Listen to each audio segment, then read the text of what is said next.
A few years ago, I was talking with a client who could explain her patterns better than most therapists. She knew exactly why she overextended herself. She knew where it came from. She understood the family dynamics. She had spent years thinking about it, and yet she was still exhausted, still committed, still agreeing to things that she didn't want to do. I remember thinking how strange it is that human beings can understand themselves so deeply and still feel stuck. Because if insight alone created change, many thoughtful people would transform after reading 3 books and attending a weekend workshop. But that's not how change works. Understanding is important. It's just not the same thing as embodiment. In the last video, I talked about the difference between clarity and self-trust. How many people already know what they want, but struggle with what acting on that knowledge might require. And that raises another question. If we already understand ourselves this well, why do we still get stuck? Why doesn't insight automatically create change? One of the things I notice most often in intelligent, self-aware people is that they tend to assume they're missing information. They don't feel the way they want to feel. They aren't making the changes they want to make. They're still caught in familiar patterns. So they go looking for another explanation, another book, another course, another framework, another perspective, as though the missing piece must be one more insight.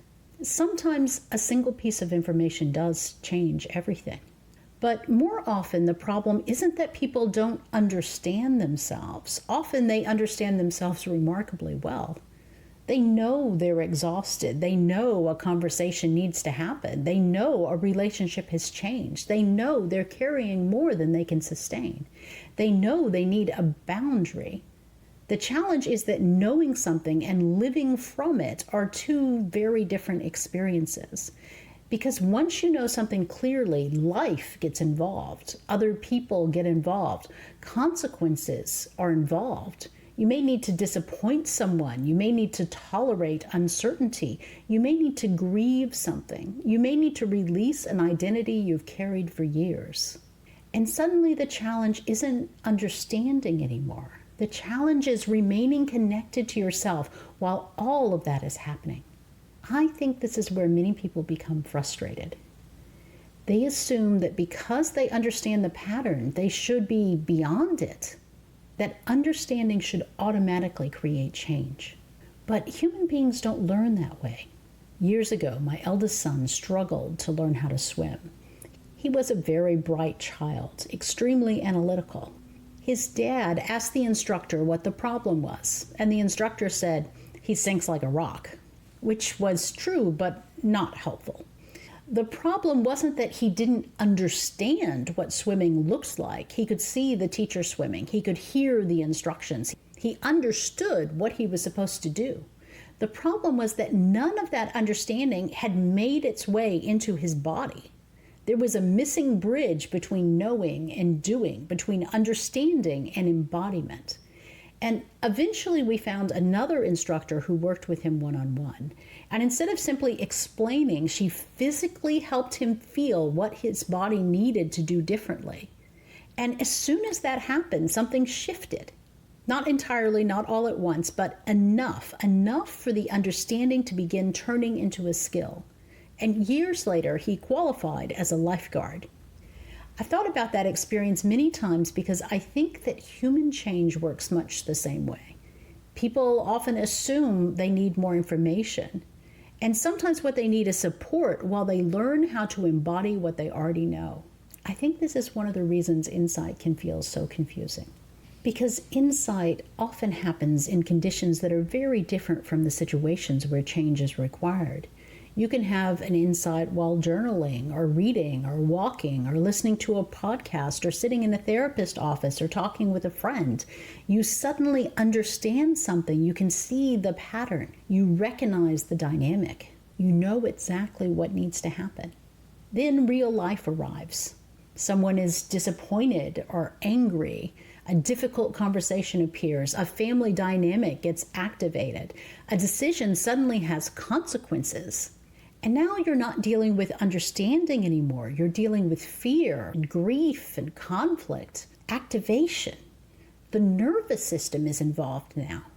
And I think this is where many people become unnecessarily hard on themselves because they interpret activation as failure.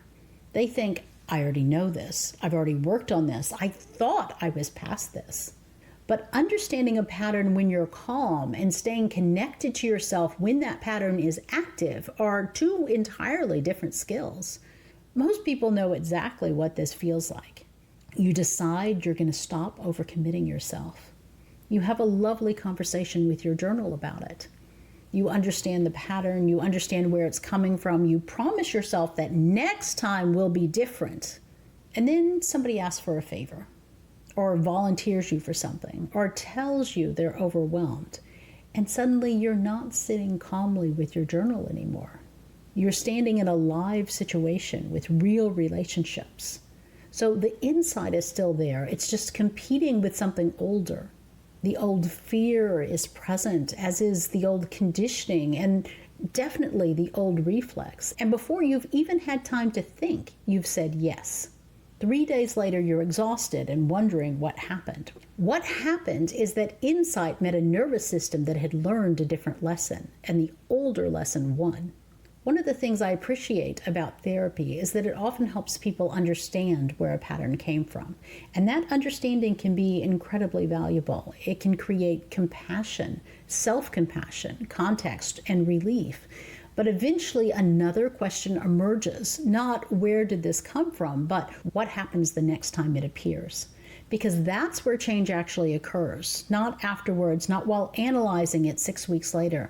In the moment when the old habit is available, when the familiar response is available, when the pattern is offering itself once again. So insight often happens after the pattern, and change happens during the pattern. And that requires something different. One of the things people sometimes misunderstand about mentoring or coaching or healing or support in general is that they imagine it's mostly about advice. And sometimes it is. But much more often, it's about safety. A space where someone can remain connected to themselves long enough to practice something new, long enough to stay present with discomfort, long enough to tolerate uncertainty, long enough to remember what they already know. I've often thought that some of the most important changes in a person's life happen because there was someone beside them when they were trying to do something differently. I don't mean someone making decisions for them or telling them what to think, but somebody helping them stay connected to themselves while they learn a new way of responding. Someone setting a boundary for the first time or leaving a relationship that ended emotionally years ago. Someone finally allowing themselves to rest or speaking honestly instead of accommodating. The insight often came much earlier. The support helped it stabilize. And I think that's why change can sometimes feel so much slower than people expect. We tend to imagine transformation as a breakthrough, a revelation, a moment where everything suddenly becomes different. And sometimes those moments happen. But more often, change begins with something much, much smaller. A conversation that goes differently, a boundary that's held, a feeling that's acknowledged instead of explained away, a decision that gets made a little sooner, a moment where you stay with yourself instead of abandoning yourself. Those moments can seem insignificant while they're happening. You may not even notice them, but our lives are built from small decisions repeated over time. Looking back, what strikes me most is that my son didn't need an entirely different body. He didn't need a different personality. He didn't need more intelligence or even another explanation. He needed one small embodied experience of doing something differently.